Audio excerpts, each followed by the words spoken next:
ఉమ్మడి చిత్తూరు జిల్లా పరిధిలో ఏనుగులు పలుచోట్ల గుంపులుగా సంచరిస్తున్న విషయం మనందరికీ తెలిసిందే.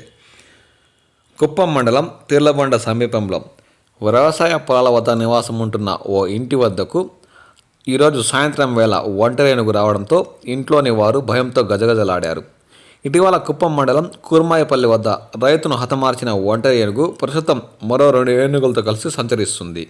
అయితే రాత్రి ఒంటరి ఏనుగు తీర్లబండ సమీపంలోని ఇంటి వద్దకు రాగా కుక్కలు గట్టిగా అరవడంతో ఒంటరి ఏనుగు వెనక్కి వెళ్ళింది. దీంతో ఒంటరి ఏనుగును చూసిన ఆ ఇంటిలోని వారు కాస్త భయాందోళనకు లోనయ్యారు.